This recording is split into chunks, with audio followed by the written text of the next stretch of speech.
말씀은 에스겔 45장 9절부터 12절까지 말씀입니다. 에스겔 45장 9절에서 12절 찾으셨으면 우리가 말씀을 한 목소리로 다 함께 같이 봉독하도록 하겠습니다. 45장 9절입니다. 함께 읽습니다. 시작. 주 여호와께서 이같이 말씀하셨느니라. 이스라엘의 통치자들아, 너희에게 만족하니라.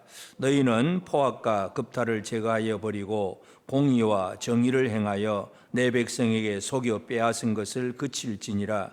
주 여호와의 말씀이니라.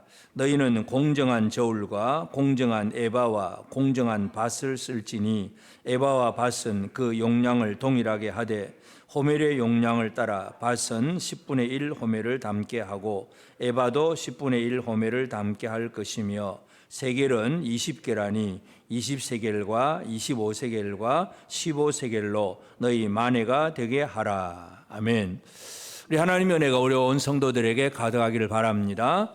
하나님께서 이스라엘을 회복하시는 것, 바벨론 포로된 백성들을 회복하셨을 때에는 쫓겨났던 그 땅에서 자기 원래 나라로 땅으로 돌아오기도 하고, 그 다음에 성전도 회복이 되고 제사도 회복이 되고, 그 제사가 회복이 되려면 제사장이나 레위 사람들 또는 성읍을 지키는 사람들, 이런 사람들도 회복이 되는데, 그래서 이제 회복에 대한 얘기를 우리가 에스겔을 통해서 계속하고 있습니다. 그래서 45장에서는 특별히 이제 백성들이 하나님 앞에서 이제 거룩한 이 구역, 땅을 이제 분배를 받게 되는데, 45장에서는 제일 먼저 중심 센터, 그래서 제사장의 구역, 레위인의 구역들, 그리고 공동 소유의 땅, 그리고 그 옆에 있는 왕의 기업, 이것을 우리가 지난주에 살펴보았습니다.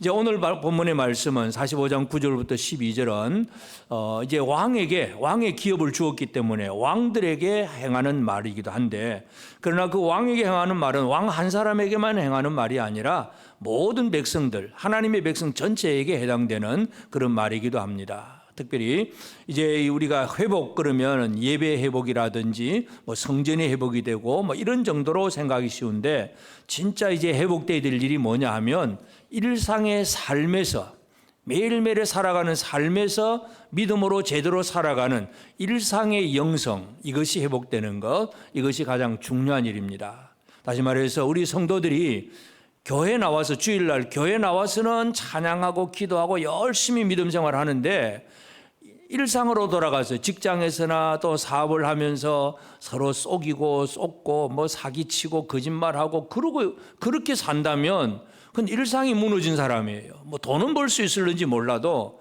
하나님의 뜻과 상관없는 삶을 살게 됩니다. 그래서 믿음의 사람들에게 중요한 것은 하나님 앞에 나와서 예배하는 일과 아울러 일상의 생활 속에서, 월요일부터 토요일까지 일상의 삶 속에서 하나님의 백성답게 살아가는 삶이 중요합니다. 그래서 오늘 본문의 말씀은 이처럼 왕에게 기업을 주면서 왕에게 하라고 하시는 그 말씀인데, 이걸 한마디로 오늘 말씀의 제목이 일상의 영성을 회복하는 것.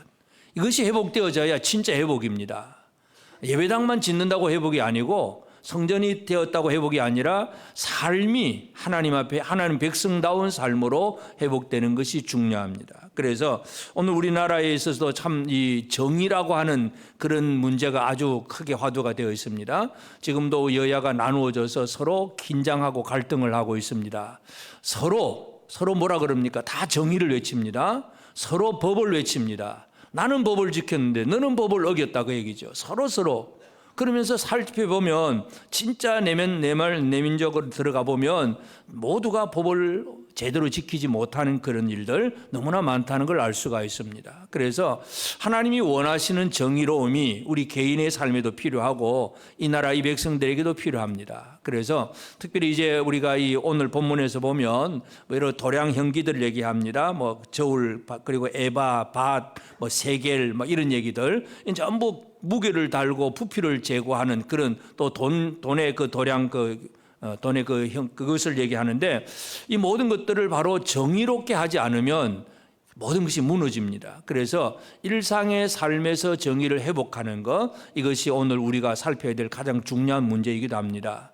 하나님의 백성들이 회복이 되려고 하면 단순히 그 바벨론에서 몸이 이스라엘 땅으로 왔다고 해서 회복이 아니라 또 제사 드리고 예배 드리는 그것이 아니라 매일매일의 삶 속에서 하나님이 원하시는 삶을 살아내는 것, 이것이 중요하다는 것입니다. 그러므로 오늘 우리는 지금도 나는 과연 하나님이 원하시는 일상의 영성이 회복된 삶을 살고 있는가? 오늘 우리가 이 부분을 함께 살펴보기를 원합니다.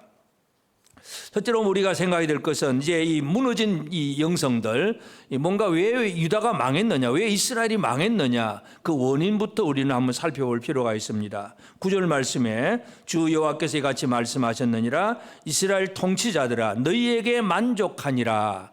너희에게 만족하니라 하는 얘기는 뭐냐면 하나님 만족한다는 개념이 아니에요. 자기들 스스로가 이제 만족한다 그 말이에요. 통치자들이 만족을 합니다. 너희의 포악과 급탈을 제거하여 버리고 정의와 공의를 행하여 내 백성에게 속여 빼앗는 것, 강탈하는 것, 이것을 그칠지니라. 주 여호와의 말씀이니라. 그래서 여기서 만족이라고 하는 것은 역설적인 표현입니다.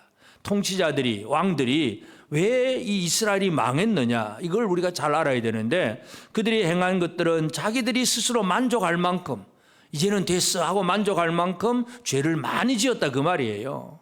그래서 하나님의 백성들에게 하나님이 원하신 일이 뭔가를 우리가 제일 먼저 이해할 필요가 있습니다. 하나님 이스라엘 백성들을 애굽에서 이끌어내어서 광야 생활을 하면서 하나님 앞에 예배하게 하는 것이, 예배의 책이 바로 레위기입니다. 그럼 레위기는 하나님을 향해서 무슨 제사 예배만 드리게 하신 것이 아니라 일상에서 백성들의 삶을 어떻게 살아가야 되느냐를 아주 세세하게 하나님 말씀을 하고 있습니다. 대표적인 예로 레위기 19장 35절 36절에 보면 너희는 재판할 때나 길이나 무게나 양을 잴 때 불의를 행하지 말고 공평한 저울과 공평한 추와 공평한 에바와 공평한 흰을 사용하라. 나는 너희를 인도하여 애굽 땅에서 나오게 한 너희 하나님 여호와이니라. 나는 너희를 인도하는 여호와고 너는 구원받은 백성인데 구원받은 백성들의 삶은 뭐 어떻게 살아야 되느냐? 공평한 저울, 공평한 추, 공평한 에바, 공평한 흰. 이게 뭐냐? 공평이라고 하는 게 뭡니까? 속이는 저울이라고 하는 것은 예를 들어 장사하는 사람이 요즘 같아서는 뭐 전자식이 돼서 무조건 올려놓으면 숫자가 나오지만 옛날엔 그게 없잖아요. 그러니까 이 추를 달 때에 이쪽에 정해진 뭐 1kg짜리 하나 무게 돌덩어리라든지 쇳덩어리라든지 하나가 있습니다. 이 정해진 것이 있는데 그러면 여기에다 같이 다 무게를 올려서 동등하게 딱 균형을 잡아야 똑같은 무게가 되잖아요. 그러니까 쉽게 말해서 내가 다른 사람에게서 물건을 살 때에는 중간에 살 때는 아주 1kg보다 더 무거운 걸 갖다 달아가지고 그걸 살려고 하면 많은 걸 얻을 수 있잖아요. 팔 때는 1kg보다 작은 한 900, 800kg짜리 올려놓고 그래가지고 또 팔면 작게만 팔 수가 있잖아요. 저울이 2개라는 얘기, 추가 2개라는 얘기잖아요. 이 속이는 저울. 나한테 이익이 되기 위해서는 그저 속이는 저울, 공평한 추, 공평한 에바, 공평한 흰 이걸 사용해야 되는데 막 크고 작은 거 막 지멋대로 해가지고 전부 자기 유익을 추구하는 것, 이것이 애굽 사람들의 삶이었기 때문에 하나님께서 이스라엘 백성들을 애굽에서 이끌어내신 다음에 하나님을 향해서 예배하라고 하면서 예배만이 아니라 일상의 삶 속에서 공평한 저울, 공평한 추, 공평한 에바, 공평한 흰 이걸 사용하라 이렇게 말씀하신 거예요. 그런데 결국은 이 일을 한 이스라엘 백성들이 지키지를 못합니다. 예레미야 이제 남쪽 유다가 망할 때에 예레미야가 정한 말을 보면 예레미야 22장 3절에 보면 여호와께서 이와 같이 말씀하시되 너희가 정의와 공의를 행하여 탈취당한 자를 압박하는 자의 손에서 건지고 이방인과 고아와 가부를 압제하거나 학대하지 말며 이곳에서 무지한 피를 흘리지 말라. 이 예레미야가 유다가 망하는 그 시점에서 지금 이 얘기를 하고 있다는 얘기죠. 그러니까 왕들이 압제자들이 힘을 가진 자들이 약한 자들을 압제하고 그리고 공의를 행하지 않는 그런 죄악이 가득했다는 거예요. 그것 때문에 나라가 망한다는 겁니다. 하나님 앞에 물론 우상 숭배하고 예배를 잘못 드린 것 분명한 중요한 죄악이긴 하지만 일상의 삶 속에서 백성들이 거짓으로 행하고 온전하게 정직하지 못하고 공평하지 못하겠을 때에 그것 때문에 망하는 거예요. 그래서 지금 이 회복되는 이 이스라엘 왕 통치자들에게 망하는 거 말씀하는 거 옛날에 과거에 너희들의 그 통치자 너희에게 만족하니라 너희 강포와 겁탈 이런 게 만족하다 그러죠. 그러면서 그것을 그칠지니라 지금 이렇게 말씀을 하고 있습니다. 그래서 이제 회복되는 이스라엘 백성들 사이에는 원래 쉽게 말해서 원래 구원받은 이스라엘 백성들에게 주셨던 그 말씀대로 돌아가는 거예요. 내 욕심대로 내 마음대로 살아가는 삶이 아니라 하나님이 원하시는 뜻이 뭔가를 알고 하나님이 원하시는 뜻을 이루는 그런 삶을 살아내는 것이 중요합니다. 그것이 이제 10절에 오늘 본문 10절에 너희는 공정한 저울과 공정한 에바와 공정한 밭을 쓸지니, 공정한 저울이라고 하는 것은 무게를 다는 것이고 공정한 에바, 공정한 밭, 이 에바라고 하는 것은 이제 된데 이 되나 말인데 이것은 그 어떤 곡물과 같은 고체를 재는 거, 부피를 재는 거, 이것이 에바입니다. 밭이라고 하는 것은 밭은 부피가 아닌 액체, 물이나 포도주 같은 기름 같은 이 기름을 부피를 재는 것은 밭이고, 그래서 공정한 저울, 공정한 에바, 공정한 밭, 이것을 쓸지니 하는 얘기입니다. 다른 게 필요가 없어요. 공정하냐 하지 않느냐, 이것이 가장 중요하다는 것을 분명히 강조해 주고 있습니다. 이 공정이 왜 무너지느냐? 거짓이 들어가면 공정이 무너집니다. 나라가 왜 힘들어지느냐? 곳곳에 거짓이 압력하기 때문에, 거짓말이 나오고 거짓으로 뉴스를 만들고 거짓의 어떤 자기 논리를 펴고 자기 거는 전부 속이고 남만 탓하게 되는 그런 일들이 벌어지니까 결국은 어지러워집니다. 그래서 이 우리가 흔히 말하는 내로남불 그러잖아요. 내로남불. 내가 하면 로맨스, 남들이 하면 불륜. 내로남불. 나는 똑같은 잘못했는데도 내가 한 건 괜찮아. 아주 그건 멋있는 사랑 이야기고, 남이 하면 그건 죽일 놈이 되는 것이고, 똑같이 잘못했는데도 평가 기준이 다르다는 얘기죠. 이게 공정하지 못하다는 얘기입니다. 공정하다는 얘기는 평가의 기준이 똑같아야 됩니다. 저울도 똑같고 에바와 밭이 다 똑같게 무게를 달고 부피를 달아야 그래야 평가를 제대로 해나갈 수가 있습니다. 그래서 하나님 백성들에게 있어서 중요한 것은 바로 이 공평함, 공정함입니다. 모세가 이제 마지막 신명기 쓸 때도 마찬가지, 레위기와 마찬가지 똑같은 말을 하는데, 신명기 25장 13절에부터 보면 너는 내 주머니에 두 종류의 저울추 곧 큰 것과 작은 것을 넣지 말 것이며 내 집에 두 종류의 돼 곧 큰 것과 적은 것을 두지 말 것이요 오직 온전하고 공정한 저울추를 두며 온전하고 공정한 되를 둘 것이라. 그리하면 내 하나님 여호와께서 내게 주시는 땅에서 내 날이 길리라. 내 날이 길리라. 어떻게 하면 잘 살 수 있습니까? 배만 부르면 잘 사는 게 아니에요. 남의 것을 빼앗아서 내 배만 부르면 잘 사는 게 아니라 공정한 삶을 살아낼 때에 하나님께서 주시는 땅에서 내 날이 길리라. 하나님 분명히 그렇게 말씀합니다. 그래서 모세는 신명기의 설교를 또 그렇게 한 번 더 기록을 해서 백성들에게 전달하고 있습니다. 하나님이 원하시는 것은 일상의 삶 속에서 제일 중요한 것은 바로 공정한, 공평한 바로 그런 생활입니다. 여기서 우리는 똑같이 공산주의자들처럼 그냥 하루 일하고 그냥 똑같이 배급 주고 이런 개념은 아닙니다. 열심히 일해서는 더 많이 벌 수도 있습니다. 게으르면 가난해질 수밖에 없어요. 그런 경제적인 걸 가지고 하나님께서 뭐라 그러지는 않습니다. 단지 속이지 말라. 속이지 말라. 정의롭게 열심히, 그래야만 이게 뭔가 해나갈 수가 있잖아요.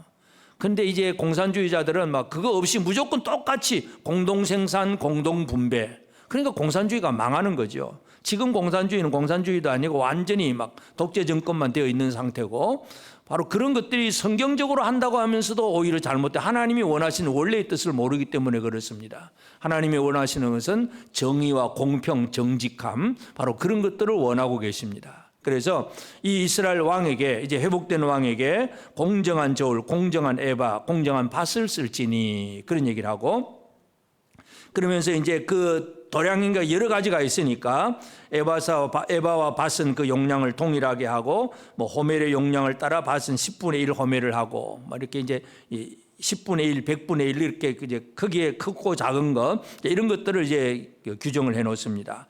근데 이제 그 다음에 우리가 또 살펴봐야 될 것은 마지막 12절에 보면 세겔은 20계라니 20세겔과 25세겔과 15세겔로 너희 만회가 되게 하라.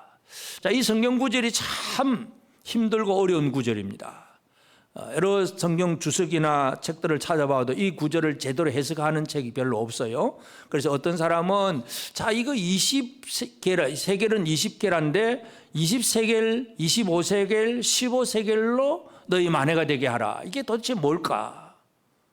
그래서 어떤 사람은 20세겔 더하기 25세겔 더하기 15세겔 그래가지고 60세겔이 만회다 이렇게 계산하는 사람도 있고, 근데 실제 만회는요 세겔보다 100세겔이 돼야 만회가 됩니다. 그러니까 원래 이 도량하고 안 맞는 거예요. 그것도 아닌데. 그러니까 어떤 사람은 뭐 이건 또 20세겔, 15세겔 하는 거 보니까 이거는 금, 은, 동 뭐 그런 가치를 얘기하는 거다. 그렇게 얘기를 하기도 하고 그렇습니다. 그래서 성경 해석을 아무리 찾아봐도 답이 없어요. 제일 어려운 구절이기도 합니다. 그래서 저는 책에 없는 얘기를 합니다. 근데 성경책에 있는 얘기를 합니다. 기도하면서 살펴볼 때 말씀을 있는 그대로 받아들여요. 말씀 있는 그대로 뭐 이거 계산하고 따져보고 연구할 필요가 없이 그냥 세겔은 20개라니 20세겔, 25세겔, 15세겔로 너희 만회가 되게 해라. 이게 뭐예요? 20세겔도 만회고 25세겔도 만회고 15세겔도 만회다 이거죠. 똑같다는 얘기입니다. 자, 다른데 똑같다. 이것이 가장 중요한, 오늘 우리가 살펴봐야 될 가장 중요한 문제이기도 합니다. 20세겔, 25세겔, 15세겔은 분명히 이 세겔이라고 하는 중량을 다는 것인데, 그러면 쉽게 말해서 어떤 몇 그램씩인데 이게 뭔가 다른데 그런데 같다는 얘기죠. 만회가 되게 하라. 근데 만회를 그냥 뭐 몇 만회가 되게 하라 숫자를 붙이질 않습니다. 그냥 만회라는 얘기죠. 왜 다른데 같으냐 이거죠. 이제 실제로 세겔도 보면 이스라엘 백성들이 쓰는 세겔도 세 가지 종류가 있어요. 똑같은 세겔이긴 하지만 일반 백성들이 쓰는 세겔이 있고 왕실에서 쓰는 세겔이 있고 성소에서 드려지는 세겔이 있어요. 그냥 우리가 세겔 그러면 다 같이 생각을 하지만 사용하는 용도에 따라서는 무게가 다릅니다. 예를 들어서 금이나 은이나 이런 것도 세겔이 될 수도 있고 뭔가 쇠도 세겔이 될 수 있는 중량 무게를 다는 거니까. 그래서 이제 보통 일반 백성들이 쓰는 그 세겔은 약 114g 정도 됩니다. 쉽게 말해서 100g 정도. 이게 이제 일반 사람들이 쓰는 세겔입니다. 근데 왕실에서는 그보다 한 2배 정도, 200세겔, 200g 정도를 한 세겔로 칩니다. 근데 성소에서는 9.몇 g, 한 10g 정도. 그러니까 일반 백성들보다 그냥 10분의 1 정도, 10분의 1보다 못할 정도의 무게가 한 세겔입니다.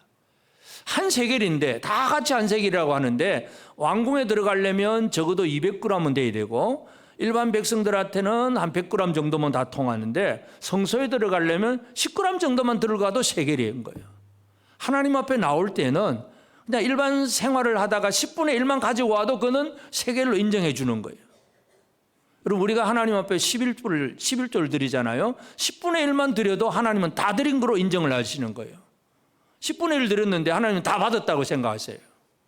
이게 이제 성경적인 원리, 우리가 살펴봐야 될 문제입니다. 다른데 같다. 다 다른데 똑같다는 얘기죠. 이게 이제 우리가 하늘나라 경제가 어떻게 돌아가느냐, 이거 우리가 잘 이해를 해야 됩니다. 이스라엘 백성들이 광야에서 이제 만나를 이제 거두러 나갑니다. 만나를 거두는 하루로 이제 하루분 식량을 이제 거둬야 되는데 19보일로 하루분 이제 그 만나를 거두게 되는데 출애굽기 16장 17절 18절에 보면 이스라엘 자손이 그같이 하였더니 그 거둔 것이 많기도 하고 적기도 하나 오멜로 되어 본적 많이 거둔 자도 남음이 없고 적게 거둔 자도 부족함이 없이 각 사람은 먹을 만큼 거두었더라. 아니 많이 거두기도 하고 적게 거두도 하죠. 그냥 거두러 나간 사람은 대를 가지고 나간 게 아니거든요. 가서 광야에 쫙 흩어져 있는 그 만나를 거두었는데 그냥 막 퍼 담았어요. 근데 들어와 가지고 이제 정식 대 오멜이라고 하는 대대가 딱 담아 보니까 많이 거둔 자도 안 남고 적게 거둔 자도 부족하지도 않고 똑같더라 그 말이에요. 이게 하늘나라 경제예요. 부자도 가난한 사람도 다 똑같아. 세상의 경제는 부자와 가난한 사람의 정확하게 차이가 있습니다. 지금도 예를 들어서 아파트가 몇 채가 되어 있는 사람이 있는가 하면 집 한 칸이 없어서 홈리스가 있는 사람도 있기도 하고 사람들은 차이가 많습니다. 세상 경제는 그렇습니다. 그런데 하늘나라 경제는 다르다는 걸 우리가 찾아볼 수가 있습니다. 그래서 12절에서 25세겔, 20세겔, 15세겔 그런데 만회가 되게 하라.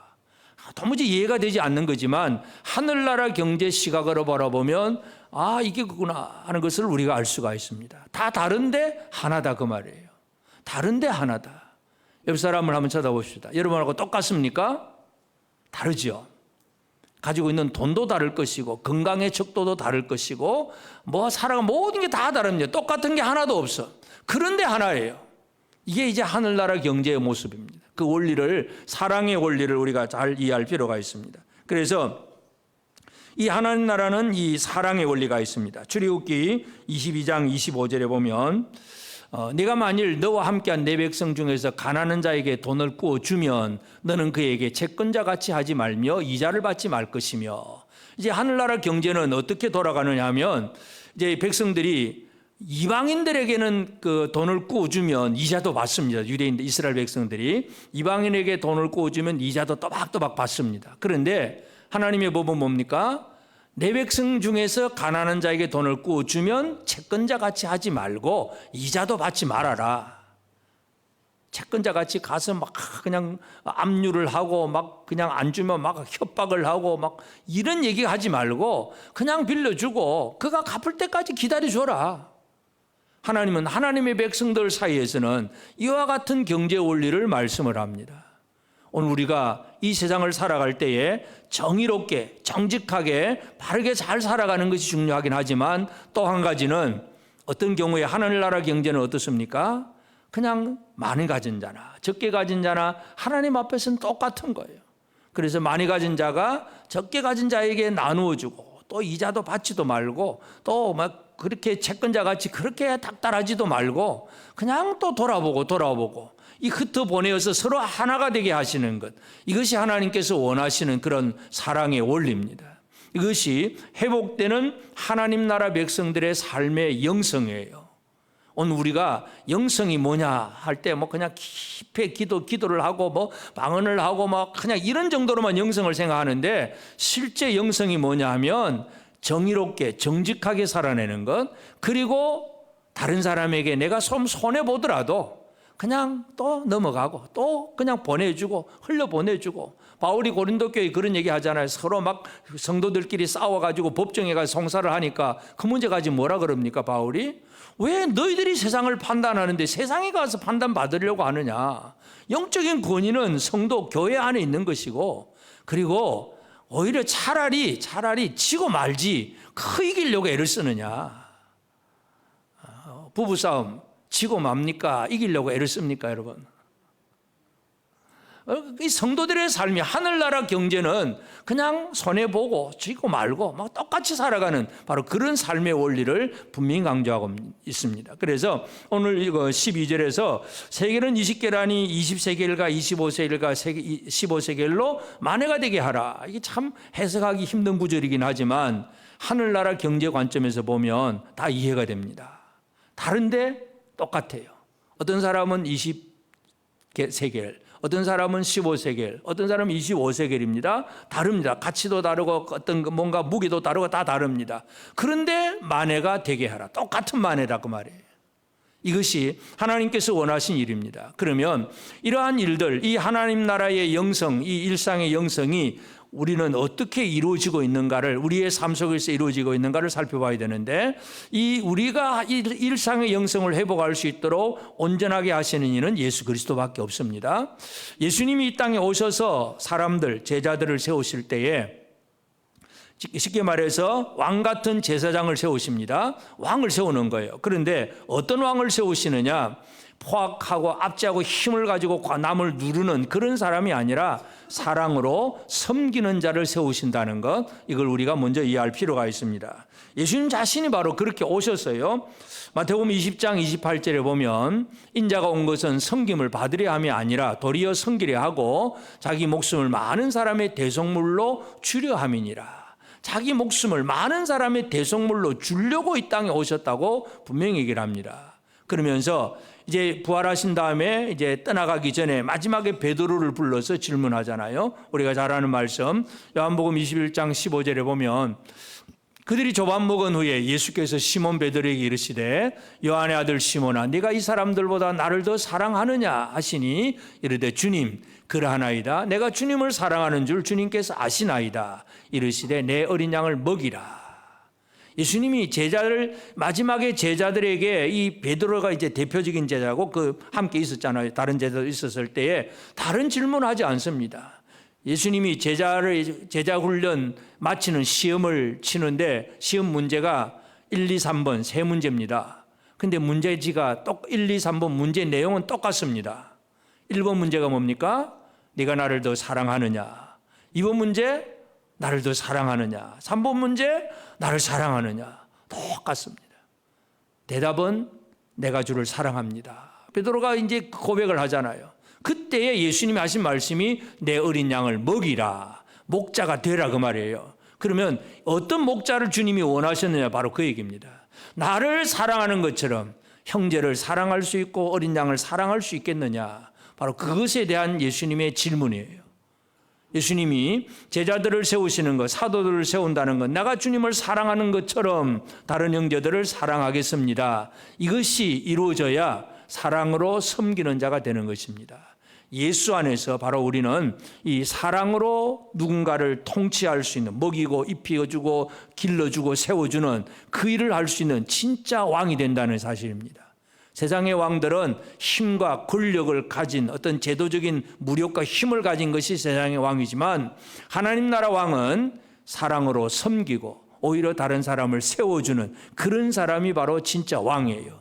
예수 그리스도가 세우시는 왕 베드로 같은 사람, 주님을 사랑하는 자로서 그 사랑을 가지고 주님의 양떼를 먹일 수 있는 그런 사람을 주님이 세우신다는 사실을 우리가 꼭 기억해야 됩니다. 그리고 하나님 지금 이렇게 계속해서 공정한 저울, 공평한 에바, 공정한 밭, 이 공정을 계속 얘기를 하잖아요. 예수님 이 땅에서 오셔서 살아갔던 삶 자체가 뭐냐 하면 예수님의 삶은 바로 공정의 삶이었어요. 다시 말해서 예수님 자신이 공정함이에요. 예수님이 공정합니다. 예수님 자신이 바로 진리이고 공정함이라는 거, 이거 우리가 기억을 해야 됩니다. 그래서 예수님은 모든 사람을 측량하는 기준이 되기도 합니다. 사랑하는 제자 베드로에게 마태복음 16장에 보면 질문하잖아요. 네가 나를 너는 나를 누구라고 생각하느냐? 주는 그리스도시요 살아계신 하나님의 아들입니다. 바요나 시몬아 내가 복이 있다. 내 믿음 위에 이제 베드로 같은 그 베드로 믿음 위에 반석 위에 내가 교회를 세우겠다. 이 예수님 베드로를 얼마나 칭찬해 주는지 몰라요. 복이 있다 그러고 막 그의 교회를 세워준다 그러고 얼마나 칭찬해 주는지 모릅니다. 음부의 권세가 이기지 못할 거다. 아주 함께하고 능력 있게 그렇게 세워줍니다. 그 다음에 예수님이 내가 이제 예루살렘으로 가는데 거기 가면은 십자가에 달려 죽을 거다. 그때 베드로가 뭐라 그럽니까? 주여 그리하지 마옵소서. 그러면 안 됩니다 하고 붙잡습니다. 그때에 예수님이 베드로에게 하신 말씀이 뭐예요? 마태복음 16장 23절에 보면 예수께서 돌이키시며 베드로에게 이르시되 사탄아 내 뒤로 물러가라. 사탄아 물러가라. 만약에 여러분에게 목사가 여러분에게 우리 예를 들어 장로님 사탄아 물러가라 그러면 그 장로님이 나보고 뭐라 그러겠습니까? 아니 목사가 장로한테 사탄이라고 그랬다고. 아마 그냥 큰일 벌어질 거예요. 막 당장에 교회가 막 난리가 날 거예요. 옆 사람에게 사탄 한번 해볼까요? 어떤 일이 벌어질까? 예수님은 그렇게 칭찬하고 축복한 베드로가 하나님의 일을 생각하지 아니하고 사람의 일을 생각한다고 사탄아 물러가라 그렇게 말씀해요. 여기서 우리는 예수님의 공정을 발견해야 됩니다. 공정하신 예수님. 잘못하면 수제자라고 할지라도 사탄아 물러가라 이렇게 말씀하시는 분이 바로 예수 그리스도예요. 우리는 예수님 우리 삶의 기준입니다. 이 삶의 기준, 이 공정하신 예수님의 삶을 제대로 따라가야 됩니다. 그래서 예수님은 내가 내 편이라고 잘 봐주고 남의 편이라고 막 무시하고 그런 게 없어요. 오직 하나님의 말씀, 하나님의 일, 하나님의 어떤 뜻 이것만이 기준이 됩니다. 그래서 거기에서 벗어나기만 하면 가장 사랑하는 제자라고 할지라도 사탄아 물러가라. 바로 그렇게 말씀하세요. 이것이 예수님이 우리에게 보여주시는 공정함이에요. 요한복음 8장 44절에도 보면 너희는 너희 아비 마귀에게 났으니 너희 아비 욕심대로 너희가 행하고자 하느니라. 그는 처음부터 살인한 자요 진리가 그 속에 없으므로 진리에 서지 못하고 거짓을 말할 때마다 제 것으로 말하나니 이는 그가 거짓말쟁이요 거짓의 아비가 되었습니다. 거짓의 아비라. 너희는 너희 아비 마귀에게서 났다. 지금 예수님이 누구에게 하는 말입니까? 하나님의 백성이라고 자처하는 유대인들, 거룩한 제사장들, 서기관들, 율법을 잘잘 외우고 막 그렇게 말씀을 잘 아는 사람들, 막 성경에 능통한 사람들, 그런 사람들한테 너희 아비가 마귀다. 너희는 너희 아비 마귀에게서 났다. 거짓의 아비에게서 났다. 이렇게 책망을 하고 있어요. 왜냐하면 아무리 율법으로 행동으로 잘 지켜도 하나님의 말씀과 상관없는 그런 인간적인 율법적인 행동은 아무 의미가 없어요. 그건 거짓이에요, 거짓. 그래서 참과 거짓은 하나님이 기준이고 예수 그리스도가 기준입니다. 하나님의 뜻을 벗어나면 문자적으로 아무리 열심히 안식일을 지키고 금식하고 막 11조하고 다 해도 하나님 뜻과 상관이 없으면 그는 거짓이고, 하나님의 뜻을 이루는 삶이 진짜 참이라는 것, 이것을 예수님이 분명히 보여줍니다. 그래서 이 공정함이라고 하는 것은 예수 그리스도가 완성할 수 있는 거예요. 우리는 참 공정함이 쉽지 않지요. 우리 인간은 아무리 거룩하게 살고 해도 여전히 우리는 어떻습니까? 내 자식은 내 자식이고 남의 자식은 남의 자식이고 늘 내 편, 네 편 나누고 두고, 세상에는 늘 그렇습니다. 공정은 예수 그리스도가 완성입니다. 그러니까 우리는 끊임없이 예수를 닮아가는 그런 삶을 살려고 애를 써야 됩니다. 그리고 예수는 예수 안에서 모든 성도들이 똑같은 이 가치, 생명이라고 하는 똑같은 가치를 누리게 한다는 사실도 기억해야 됩니다. 유대인들은 자기들이 하나님의 백성이고 선택받은 백성이라 그러면서 늘 죄인들과 이방인들, 이 사람들을 무시하고 멸시를 합니다. 그러나 예수 그리스도 안에 이방인이든 유대인이든 다 같이 예수 그리스도의 몸이 되었어요. 사도 바울이 그것을 제일 많이 강조를 하는데, 에베소서 4장 4절 보면 몸이 하나여 성령도 한 분이시니 이와 같이 너희도 부르심의 한 소망 안에서 부르심을 받았느니라. 유대인 성도나 이방인 성도나 물론 출신 혈통을 따지면 다 다르지만 예수 그리스도의 몸의 하나가 되었습니다. 성령이 한 분이시고 부르심의 한 소망 안에서 부르심을 받았다. 한 소망, 한 성령, 한 몸 예수, 똑같다는 얘기입니다.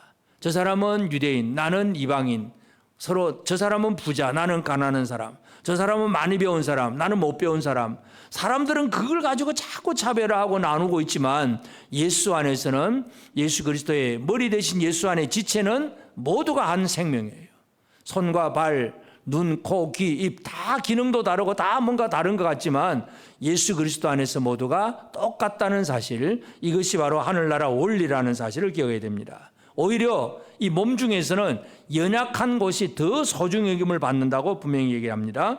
고린도전서 12장 22절 23절에 보면 그뿐 아니라 더 약하게 보이는 몸의 지체가 도리어 요긴하고 우리가 몸에 덜 귀히 여기는 그것들을 더욱 아름다운 것들로 입혀주며 우리의 아름답지 못한 지체는 더욱 아름다운 것을 얻느니라. 우리 몸에 별로 활동을 안 하는 것 같은 것에 더 많이 그냥 보호해주고 꾸며주고 그렇습니다. 여러분 얼굴이 일을 합니까? 얼굴 피부가 일을 합니까? 나름대로 피부로서는 갖추고는 있지만 손과 발처럼 움직여서 어떤 생산하는 그런 일은 안 하잖아요. 근데 제일 많이 가꾸는 건 뭐예요? 찍고 바르고 어디다 제일 많이 해요?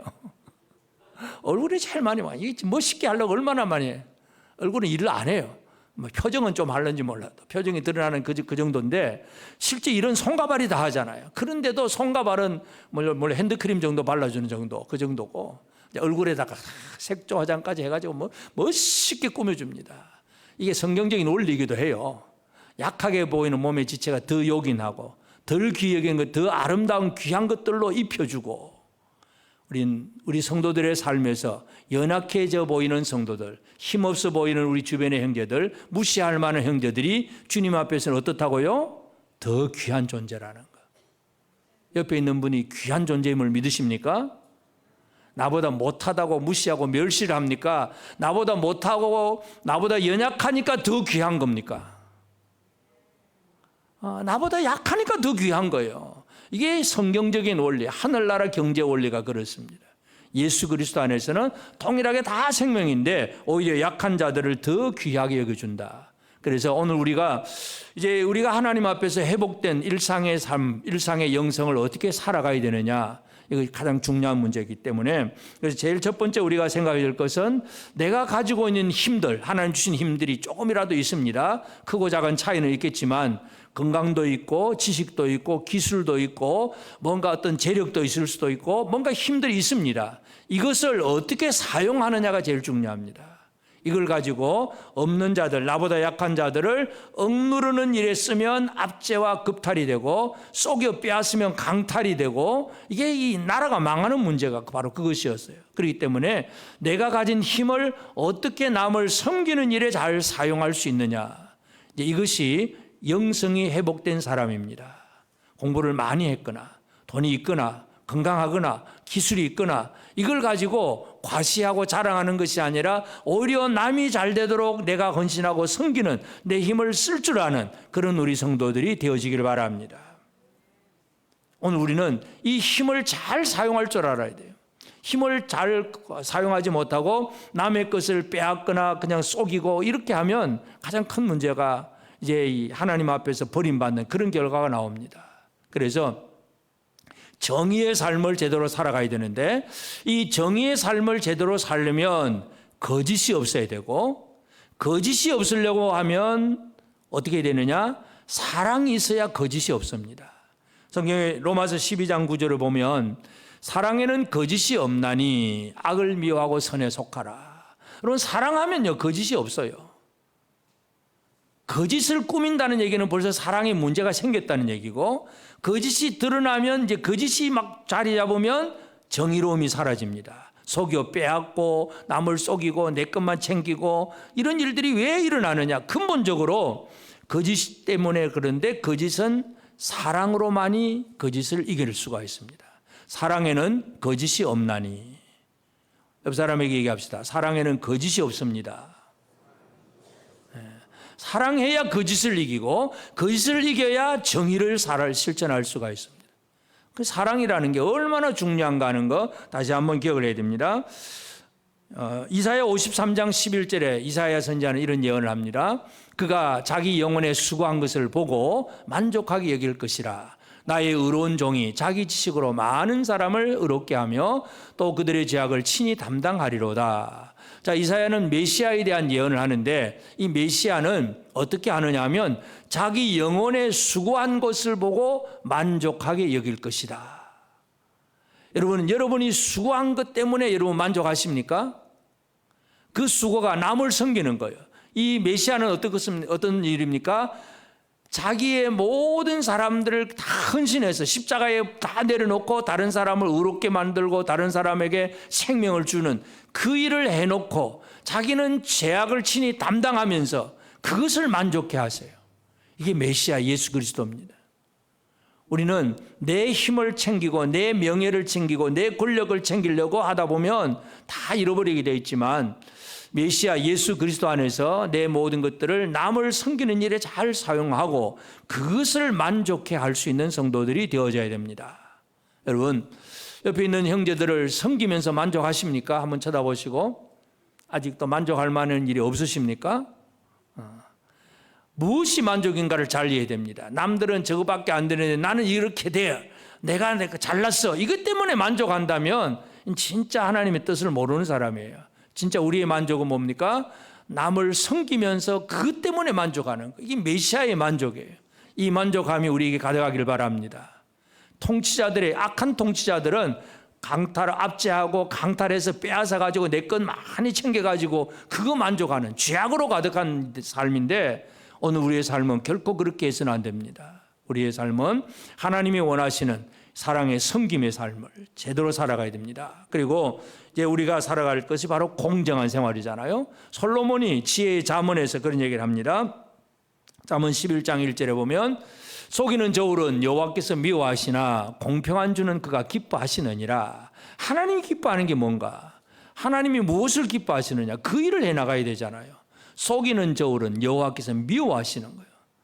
속이는 저울을 가지고 내 것 챙기려고 내 이익을 챙기는 사람들이 세상에 너무나 많지만 하나님은 그걸 미워하십니다. 하나님이 기뻐하시는 것은 공평한 주, 정의로운 삶을 하나님이 기뻐하신다는 사실 꼭 기억을 해야 됩니다. 그래서 오늘 우리는 다른 사람과 나를 바라보는 삶의 기준이 같아야 됩니다.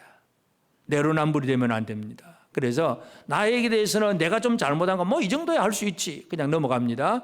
다른 사람들이 해놓은 거 보면 조그마한 것만 보고도 네가 그럴 수 있느냐 하고 막 비판하고 정죄하고, 주님이 제일 싫어하는 게 바로 그거잖아요. 마태복음 7장 3절 4절 어찌하여 형제의 눈 속에 있는 티는 보고 내 눈 속에 있는 들보는 깨닫지 못하느냐. 보라, 내 눈 속에 들보가 있는데 어찌하여 형제에게 말하기를 나로 내 눈 속에 있는 티를 빼게 하라 하겠느냐. 티는 얼마만한 거예요? 티는 손톱에다 뭐 만져지긴 하겠네요. 그저 보이는 거 조그맣게 하는 이 눈에 들어가 있는 거예요. 들보는 얼마만한 거예요? 지붕의 들보가 있잖아요. 지붕을 받치는 큰 들보. 얼마나, 이 들보와 티, 이걸 예수님 비교를 합니다. 나의 눈 속에는 들보가 있는데 형제의 눈 속에는 티가 있어요. 그런데 내 건 안 보고 니는 그럴 수 있냐고 비판하고 정죄하는 사람들, 남의 티만 보러 바라보는 사람들은 바로 공정함을 잃어버린 사람들 얘기입니다. 오늘 우리는 다른 사람을 바라보기 전에 먼저 내 자신을, 오히려 엄격하게 내 자신을 돌아보는 그런 삶을 살아내야 됩니다. 내 자신을 엄격하게 보면서 다른 사람의 연약한 점을 오히려 세워주려고 애를 쓰는 것. 그래서 이제 우리가 마지막 결론이 바로 오늘 우리가 어떤 삶을 살아가야 되느냐. 하늘나라 일상의 영성은 수학적인 계산을 초월한 삶을 살아가야 됩니다. 우리는 정확하게 살려고 사람들이 많이 애를 쓰잖아요. 예를 들어서 우리 집사님, 권사님들이 시장 가서 물건을 살 때에, 물론 이제 대형마트 가면 따지고 할 것도 없지만 막 정찰대로 그냥 사오지만, 시장에서 뭔가 이제 얼마짜리 하면 좀 그저 1,000원, 그러면 1,000원치 그대로 삽니까? 아니면 좀 더 주세요 그럽니까? 또 이걸 좀 깎자 그럽니까? 안 깎자 그럽니까? 그러면서 깎자고 그러고 그냥 그렇게 하면서 돌아서서 권사님이 우리 잘 샀어요. 그러면 그 장사하신 분이 뭐라고 생각하겠어요? 예수 믿는 것들이. 그게 진짜 이 하나님 백성답지 않은 모습들이에요. 계산을 초월한 삶을 좀 우리가 살아가야 돼요. 성도들의 삶이. 계산을 초월한 삶. 그래서 어떤 목사님 설교를 들었다 보니 그런 얘기를 합니다. 하나님이 죄인을 위하여 아들을 주신 것은 하나님의 낭비다. 하나님이 낭비하신 거예요. 하나님이 교회를 세우신 거예요. 교회를 어떻게 세우셨습니까? 교회를 세운 거 사도행전 20장 28절에 보면, 여러분은 자기를 위하여 또는 온 양떼를 위하여 상가라. 성령이 그들 가운데 여러분을 감독자로 삼고 하나님이 자기 피로 사신 교회를 보살피게 하셨느니라. 여러분, 하나님은 교회를 피로 사셨다고 표현을 합니다. 아들의 피로 교회를 사신 거예요. 손해일까요? 이득일까요? 여러분, 이 땅에 수많은 사람들, 노홍수 시대에 수십억의 인구가 한순간에 다 죽습니다. 하나님 앞에 인간의 가치는 별거 아니에요. 그저 우리는 인권하고 막 사람 숫자 얘기를 하지만, 범죄한 인간을 심판하신 하나님 앞에 인간의 숫자는 아무것도 아니에요. 방주 안에 8명만 딱 남아있고 그 많은 수십억의 인구가 다 사라집니다. 그런데 교회는 예수 믿는 구원받은 성도들이잖아. 이 성도들 몇 사람을 구원하기 위해서 하나님이 자기 피로 교회를 사셨다. 하나님이 손해일까요? 이득일까요? 수학적 계산을 하면 어떻게 되겠습니까? 여러분의 생명을 바쳐서 다른 사람을 구원한다. 할 겁니까? 안 할 겁니까? 우리가 얼마든지 나라를 위해서 누군가를 위해서 희생합니다. 이런 얘기는 하긴 하지만 실제로 그거 쉽지 않은 일이잖아요. 내 목숨은 천하보다 귀한 것인데, 온 세상을 주고도 바꿀 수 없는 것이 내 생명인데, 이건 세상 천하보다도 귀한 것이 내 생명이에요. 그런데 하나님은 죄인을 구원하기 위해서 아들을 보내셨다. 그래서 하나님의 낭비다. 그렇게 표현을 합니다. 하나님이 여러분을 위해서 낭비하신 거예요. 아멘 안 하시네. 하나님이 여러분을 위해서 아들을 낭비하신 거예요. 그 얘기는 뭐예요? 우리는 이 땅에서 그 낭비 은혜를 받은 사람으로서 어떻게 살아가야 되느냐 그죠? 우리가 교회 안에서 철저하게 계산 잘하는 것도 중요합니다. 정직하게 정확하게 하는 것도 중요합니다. 그러나 또 있어야 될 게 뭐예요? 또 흘러보내고 또 나누고 또 그냥 손해보고 또 그냥 또 허쳐버리는 이 수학적인 계산을 초월한 그런 삶을 살아내는 것, 하늘나라 경제의 모습을 우리가 잘 실현해 나가야 됩니다. 룻기 4장 6절에 보면 룻이 이제 그 유대 땅 베들레헴으로 들어왔을 때 보아스가 이제 룻과 이제 결혼을 해서 그 집을 기업을 세워주려고 할 때에 이제 그 보아스보다 자기보다 더 친족으로 가까운 사람이기 때문에 당신이 먼저 해야 된다, 기업을 물러줘야 된다, 그런 얘기를 하니까 어떻게 합니까? 그 기업 물을 자가 이르되 나는 내 기업에 손해가 있을까 하여 나를 위하여 물으지 못하노니 내가 물을 것을 네가 물으라. 나는 물으지 못하겠노라. 안 하는 거예요. 손해가 있을까 싶어서, 내 손해가 있을까 싶어서 안 한다는 거예요. 근데 보아스는 그럼 내가 할게 그러면서 보아스가 하는 일이 뭐예요? 룻과 그냥 남자 여자 결혼했다 이 개념이 아니라 그 룻의 시집 그 보아스 나오미의 집을 그 기업을 세워주는 거예요. 그 기업을 세워주고 룻에게 평안을 주는, 그래서 내 모든 걸 다 들여서 남을 세워주는 역할, 이것이 바로 보아스의 역할이잖아요. 대속자의 역할이고 예수 그리스도의 진정한 그림자요, 이게 바로 보아스입니다. 오늘 우리는 남을 위해서 좀 손해보는 삶을 살기를 바랍니다. 옆 사람에게 한번 얘기합시다. 당신을 위해서 손해 좀 보겠습니다. 잘 되겠습니까? 손해보고 산다고 생각을 하면 뭔가 다 잘 되는데 절대 손해를 안 보려고 하니까, 내 이름, 명예, 권력, 재산 뭐 하나도 손해를 안 보려고 하니까 하늘나라 영생이 없는 거예요. 영생이 회복되어지기를 바랍니다. 여러분, 하나님께서 원하시는 이 일상의 회복은 바로 어떤 땅의 회복, 그리고 성전 건물의 회복, 제사 제도의 회복, 예배 회복만으로 끝나지 않습니다. 백성들이, 왕이 통치하면서 백성들이 살아가는 일상의 삶에서 영성이 회복되어야 진짜 회복입니다. 진짜 회복되어지기를 바랍니다. 우리의 삶이 정의롭게, 거짓 없는 정의, 그리고 거짓이 없으려면 사랑으로, 사랑은 다른 사람에게 손해보더라도 남을 세우려고 하는 그런 삶이 제대로 이루어져야 진정한 사랑의 삶이고, 그것이 거짓을 없애는 것이고 정의의 삶을 이루는 일입니다. 이 땅 위에 우리는 정의를 세워가는 사랑하는 우리 온 성도들 꼭 되어지기를 주의 이름으로 축복합니다. 아멘.